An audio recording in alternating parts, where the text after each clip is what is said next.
If you're celebrating something as a couple or you're having friends over and you want to have games night, like we're going to shape our boxes. It's not just about the barbecue, it's about the event. So that's been really exciting to learn. And now from a marketing perspective, my brain's on fire because it's like, well, I know exactly when people are getting triggered, right? They're getting triggered for bachelorette parties and they're getting triggered for anniversaries. And like, I can now be super targeted around trying to get in front of people at the right time in their lives when they're actually planning these celebratory experiences. Hey, I'm Stuart Bolcom, and this is the DTC Voice of the Customer podcast. Join me as I go behind the scenes with top D2C e-commerce operators to understand how they leverage the voice of their customers to drive sustainable growth. We'll be chatting about how they capture thoughts and feedback from customers, who owns the customer journey, what tools they're using, and how they translate what they know about customers into product and marketing that resonates and drives revenue. Whether you want actionable tactics for capturing the voice of your own customers, or just want to see how other top brands are doing things, this is the podcast for you. Understanding why your customers buy and what they're ultimately hoping your products can help them do, feel, and achieve is arguably the closest thing to a silver bullet that exists in marketing today. In this episode, I'm joined by Katelyn Bourgoin to chat about her experience launching a new D2C brand during COVID and the incredible insights she uncovered in customer interviews. For those who don't know you and don't know Chowboys, what is it and sort of how did you start working on it? Sure. So a little backgrounder on Chowboys. So my husband is a chef by trade, but had been working in another industry for the last 8 years and had always wanted to get back into restaurants. And then when COVID-19 happened and the quarantine happened and everything was shut down for months, he ended up losing his job. And because his job was one where he needed to be traveling. And of course he couldn't travel. And so we looked at this and we said, maybe now is the opportunity for you to pursue doing something on your own again, something related to food. And our choices were pretty limited given that all of the restaurants were closed. It didn't seem like the perfect time to open a restaurant. So we started racking our brain and thinking like, what would be something that could be interesting that would allow him to pursue his passion in food that the world would actually want, not just right now, but into the future. And the idea came up of us doing a ready-to-grill barbecue box. So similar to like a HelloFresh or a Good Food, but specifically barbecue stuff prepared and like marinated and ready to grill and sent directly to your doorstep. So we thought the idea was fun. He was interested in it from a passion perspective, but of course, me being a customer discovery nerd and somebody who really cares about like making sure the business is right. I've made some mistakes in the past in my own businesses. I don't want to just run into something just because we think it's a good idea. We went out and did a bunch of customer discovery, and I'm excited to kind of dig into what we learned with you in the podcast, but it was so fascinating because where we started was from this really great place, getting a lot of insight that we wouldn't have had. And now 4 months into it, where we're going, we continue to learn and see new opportunity from the continued customer discovery. So it's been really fun. But like the short story is it is ready to grill barbecue, delivered straight to your doorstep in a box that is insulated and keeps everything cool and delicious. I love that, quoting your Twitter tagline, ready to grill barbecue, direct to your door, all sizzle, no stress. I'm very curious to hear where that sort of tagline came from. I'm sure it has some relation to the customer interviews that we're going to talk about. So it sounds like there was sort of an idea to start, but then the first step was, well, let's go and make sure that this is something that is going to have legs as a business and sort of figure out the next step. So I know you do customer discovery and teach customer discovery all the time. Tactically, what did that look like? Like, who did you go talk to and what did you want to ask them sort of upfront when you were starting the business? So I'm a big nerd when it comes to research, obviously. And so I knew that I wanted to be able to narrow down on identifying who might be the right buyers for this box, right? Are they going to be people who care a lot about buying local? Because my husband at the time, he really thought that the opportunity was this is going to be grass-fed, no antibiotics. Like he thought that the meat being hyper local, hyper high quality was going to be our point of differentiation. And I wasn't so sure that that was going to be the value prop. I thought that it might be the convenience of, having it all pre-marinated, chef inspired. We had differing opinions there. And so what we did was we identified three different types of like what we would call personas who we thought might be our buyers. And we called them farmers market goers. These are the people that we knew that did a lot of their shopping at the farmers market. Buying local was really important to them. The quality of their meat was really important to them. We identified people who we called like the grill heads, who loved barbecuing and, spent money on fancy grills and seasonings and were always showing off their grill skills. And then we had this third audience, which we called the convenience buyers, which are the people that were already buying food boxes. So HelloFresh, good food, chef's plate. We didn't have any exposure to that world prior to this because my husband being a chef, like we'd never thought about buying one of those boxes. Like he's my box, he's my chef in a box. So it was not something that we'd ever considered buying. So we hadn't tried them. And so we identified people that we knew. We'd put an outreach to our own network. Luckily, everybody eats. So we knew that we could find people who fit in all of those three personas. And we wanted to talk to people again, people who shopped at the farmers market regularly, people who had the food boxes, and people who were investing a lot in grilling. And so we identified those kind of like three different markets and talked to people who fell into them. And in our discovery, we learned so much. We followed the same type of research method that I would teach to my students, which was don't just ask people about, what they want or tell them your idea. In fact, we told everyone we got on the call with them, we're working on an idea. At the end, we'll tell you a little bit about it, but I don't want to tell you anything about it yet. We really just want to understand what, grocery shopping looks like in your house, how, and more specifically around meat. And we really just walked through with them how they go grocery shopping, how they prepare dinner, what dinner looks like in their house, how things had changed in light of COVID, so before and after, and learned a lot of interesting insights. And one of the things that came out to be very interesting was that of that farmers market goers audience, the people who, based on the way that they showcase their buying behavior online, I assumed were getting the bulk of their groceries from farmers markets. But it turns out that that really wasn't where the majority of their stuff was coming from, at least in the case where the people that we were talking to, a lot of them were doing that farmers market go. They were going maybe once a month or every couple of months, but really they still were supplementing that with stuff from Costco and stuff from the superstore. And so even though they said how important it was to them, the reality was from a price and convenience perspective, they were having to make some trade-offs. So that was interesting. And that made us think maybe our value prop wasn't the quality of the meat. Not that the meat we use isn't high quality, it is excellent quality and it is all local, but we're not focused exclusively on like grass-fed. We're looking at all local, but we're not going after the more like high premium end meats. We're looking at local farmers that are producing for the larger population. And so that was an interesting insight. From the people who are buying boxes, we learned a lot. Obviously, there was a lot to consider. They were very upset about how wasteful the packaging was. It always made them feel bad that they were throwing out all, they had these individually wrapped garlic bulbs. Like they were having a hard time with that side of it. So that was great too, because as I was thinking from a product perspective, I'm like, how are we going to compete with like these hugely funded companies that everything looks so professional? And are we going to be able to create a similar experience? Because we're bootstrapping the whole business.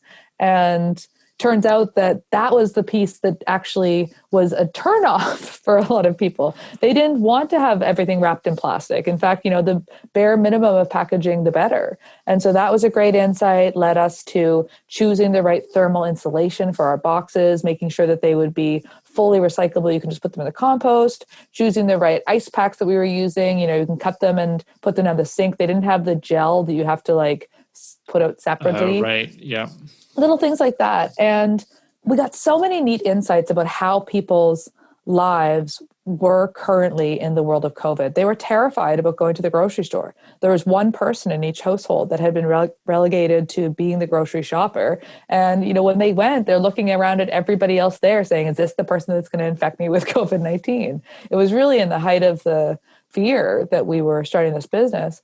And we learned some other interesting things, like they were actually eating at the table as a family together more than they ever had. And that had been one of these perks of this experience, was that the kids weren't as busy. There wasn't so much school and after school activities. And like they could sit down as a family and eat together. And that was something they were valuing. And barbecuing with the neighbors. That was another one, right? Like you don't want to have the neighbor in your house, but you can all sit outside, socially distanced, and you could share a meal and actually have that social connection. So there was just so many interesting insights that came out of those three categories that ended up helping us to really zero in on who we were going after. And it wasn't any of the three that we thought it was going to be. It was more so this combination of those people. And it's this audience that I like to call food curious suburban parents. So they tend to be people who would call themselves foodies, but they're still shopping at Costco. They're still going to Jack Astor's for family meals. Like they're not hardcore foodies, but they're open. And they tended to live in rural or suburban communities that didn't have easy access to trendy restaurants. And their way of entertaining wasn't to go downtown to the hot new restaurant. It was to have their friends over for dinner. And because they have kids at home and the cost of getting a babysitter and having a cab, like this had become the lifestyle that they were accustomed to. And this idea of having kids at home, having to choose foods that would be appealing to, people who love to try new things and also fussy eaters, that was an insight.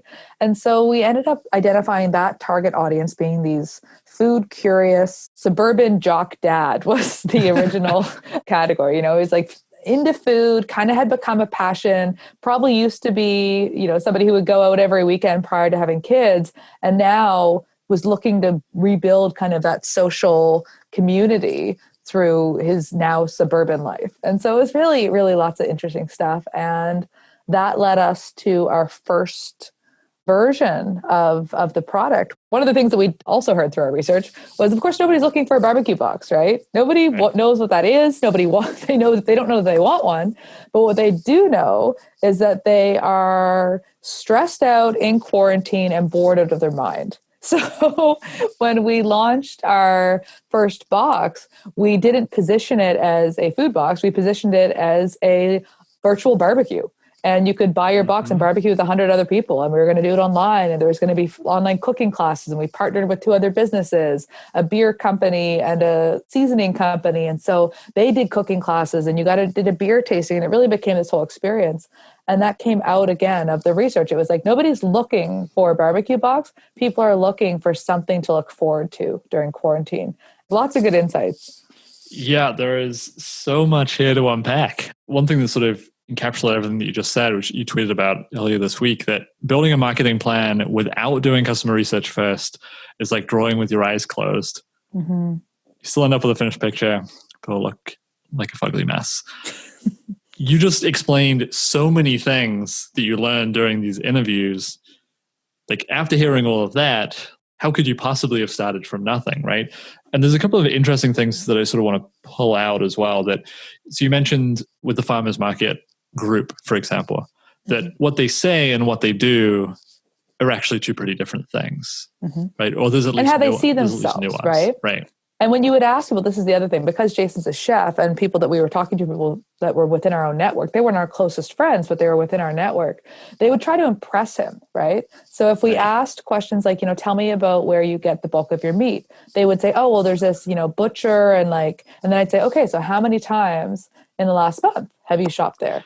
And so I would get them to start giving me timestamps. And then it became, we really only go there when, my wife's parents are in town and we want a really special cut. Most of the time it comes from Sobeys. And they would say that almost like shamefully. And it's like, no, like, don't worry. And we would get left them off the hook and we'd say, don't worry. Like, we're doing a lot of these interviews. And that's the reality for most people. You've got a life to live. You need convenience. And so then they feel less sheepish about it and they start to reveal more of their real behaviors. But yeah, people will definitely lie to you if you don't know how to dig deeper.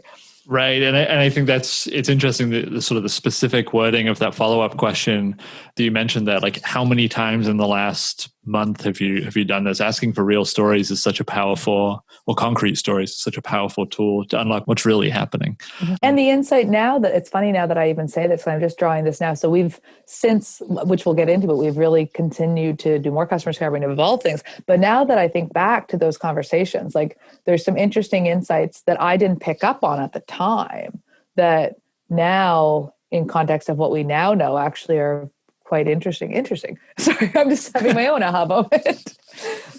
I would love to talk more about sort of how things have progressed and like how the learnings have sort of compounded. I do think that that's a big piece of doing customer research and being sort of intentional about customer research, is that everything compounds in one way or another, right? Like you can compound insights on top of each other to learn new things as you add sort of layer context and layer like your current progress on top of what you already know. And in the same way, if you don't do research, you compound a direction that you took, maybe made worse by putting another direction on top of that. So that sort of takes you further away from what ultimately lead to growth. So before we move on, I do just want to ask a tactical question. Like, how many of these interviews did you actually do sort of pre-product? Pre-product, I think we did about 12. Yeah, I think we talked to about 12 people pre-product. Got it. And then the first sort of version of the product was this sort of live experience with partnerships with a couple of other businesses. And we sold out in like a little over 24 hours, which was exciting because we had no audience, right? We had 100 boxes to sell, and we were hoping over the course of I'd given us a 9-day cart open phase, and we were hoping within that 9 days we'd be able to sell these. And it was, just over a day. Wow. So why is that not still the model?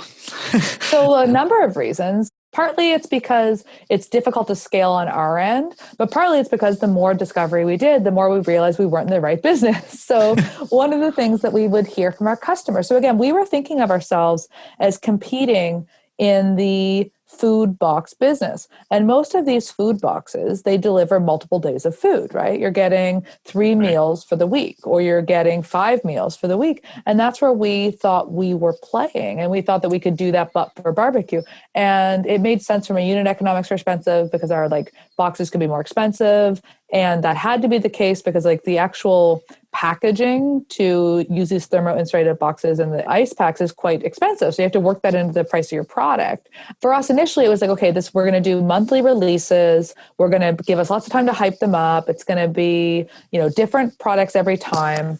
And that sounded easy enough. But at the time, this is myself and my husband. We have no team members that are working on this. And I'm still running my business full time. And we're doing hundreds of boxes of food.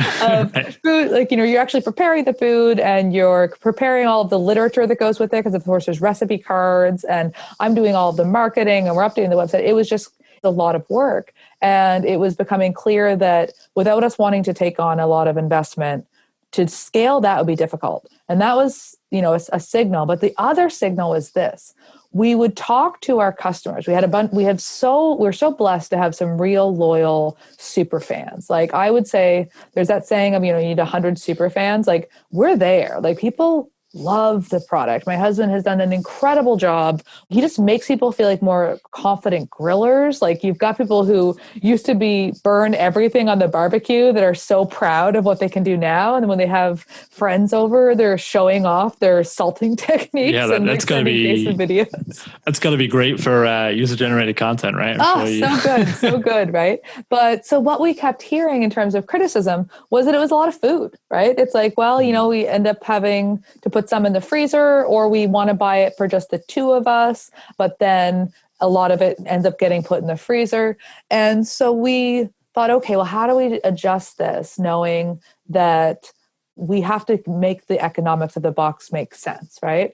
And then the more people we did discovery with, so we did a second round of discovery last month, and we'd been doing surveys and having anecdotal conversations throughout the first 4 months, but we hadn't actually sat down and done another round of discovery. And there was just this epiphany moment as we started talking to more and more of our customers, where we realized that they were planning their social events around our boxes. These were not Tuesday's dinner for them. This was, I'm having people over on the weekend and we're getting together and we're going splits on Charboys and we're having a Charboys experience. There was people who had bought every box, and they said that they had their Charboys crew and they'd always invite them over and share the box with them. And again, they often had kids. And so the kids will actually eat the stuff, which is amazing. And then there was couples who were putting their anniversary weekend and shifting it to the weekend that we were going to put our box out. And it just became abundantly clear that we had been doing it wrong. people's lives and their celebrations and their events do not surround around our monthly launches. They have actually things going on in their life all the time. And so what we're doing and what we're reworking right now, which I'm so excited about, is we're going to have what we're calling evergreen boxes that are delivered every Friday. Because the other thing we learned very clearly is we are not a Tuesday dinner thing. We are the weekend's exciting meal. You plan for this, you invite friends over, you plan your romantic date night in about this. And so we're going to be doing deliveries every Friday. We're going to have, to start out with, kind of like 4 different boxes, 2 party boxes and 2 date night boxes. And then we're going to, around specific holidays, launch unique boxes, but otherwise it'll be, these are the evergreen boxes. They're always available. If you're celebrating something as a couple or you're having friends over and you want to have games night, like, we're going to shape our boxes. It's not just about the barbecue, it's about the event. So that's been really exciting to learn. And now from a marketing perspective, my brain's on fire because it's like, well, I know exactly when people are getting triggered, right? They're getting triggered for bachelorette parties and they're getting triggered for anniversaries. And like, I can now be super targeted around trying to get in front of people at the right time in their lives when they're actually planning these celebratory experiences. Right. Yeah. I mean, talk about what you learn in interviews sort of fueling everything else, right? Like that's going to, by being able to be more targeted, by knowing exactly the right words to that people, not that you can write, but that your customers are already using to describe this experience, you're going to like the ROI on that from a marketing perspective is going to be crazy.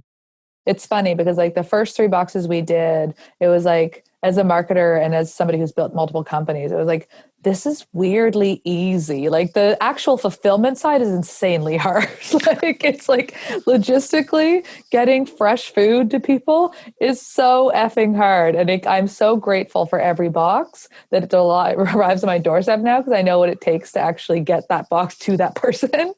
But the marketing side was almost effortless. And of course the timing was good. It was barbecue season and people are still nervous about COVID, and so they're eating out less. But the marketing side came fairly easily. But then once I realized why it was coming easily, and again, it wasn't because people wanted to have a convenient dinner on Tuesday night. It was because it was something to look forward to. It was something to get excited about. It was something to share as a family or share with friends. And that has like, now the way that we're going to design the product is going to be totally different. Like we're going to include links to like a Spotify playlist. It's like your whole music playlist, depending on what the theme of the night is. Like one of the boxes is going to be called the sausage party box, which is going to be wonderfully amusing for like immature people. So good. We're going to have, of course, like the tiny wieners as well. And so it's just going to be like, I want to be like the Cards Against Humanity of food, right? Like when you have friends over for Cards Against Humanity, you know that the night is going to be funny, right? It's going to be fun. It's going to be no holds barred. It's just going to be an interesting evening. And so I want us to be able to create that type of energy and experience. And it's not just about the food on the plate. There's so much more we can do now, knowing that that's the job that people are trying to get done. Yeah, this is where jobs to be done in particular as a framework and sort of methodology is so impactful, right? Is that like, yes, you've learned a ton that has changed the product, impacted the product, and made the product better. But this is not just about the product, right? Like this is about the person who's hosting this party.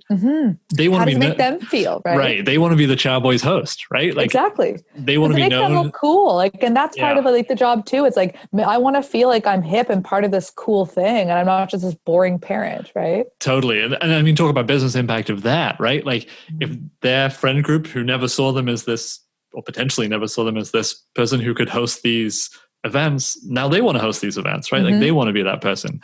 It's amazing how much across the business making this investment in understanding customers can have. Well, it's just amazing because like even thinking of like the fun things, like we're going to show them how to plate the food in a way that looks badass, right? Which is not something we were doing before. But again, like if the job is like empower me to be an amazing host and impress my guests, right? Or impress my partner, then there's a lot we can do. Like we have like some funny ads we're going to make for the date night box where it's like the partner like walks in, the candle's lit, and he like kicks the box aside so she doesn't know that that this came out of it. Because I think that that's part of it too. Like make me look like a super badass. We don't like we're your dirty little secret. Nobody needs to know that incredible bone-in tomahawk steak was something that you just didn't know how to whip up. Yeah, I mean, that's very Kathy Sierra, right? Like, give your users superpowers, give them abilities that they didn't have without your product. I'm curious from a purely tactical perspective. So you mentioned doing the 12 interviews up front, pre-product, then you did another round of discovery recently. What do you see as being sort of the cadence of sort of ongoing discovery? Like, what are the things that you have in place? I think you mentioned surveys as a thing that, and sort of anecdotal conversations. What are the things that you can do, and other people listening to this can do to make sure, like, to get these wins and have marketing feel easy, like you mentioned? Well, I think that it comes down to, people won't solve problems that they don't have yet, right? And so for us, we knew the first time that we were like, we don't want to invest all of our money in something that's going to flop. So we had a problem, right? So let's go do research to solve that. And then for the first 4 months, we didn't have a problem on the marketing side, but it became very clear that we had a problem on the scalability of the model side. And so it was like, okay, we need to go back to the drawing table, and we have some ideas around how we might want to shift things.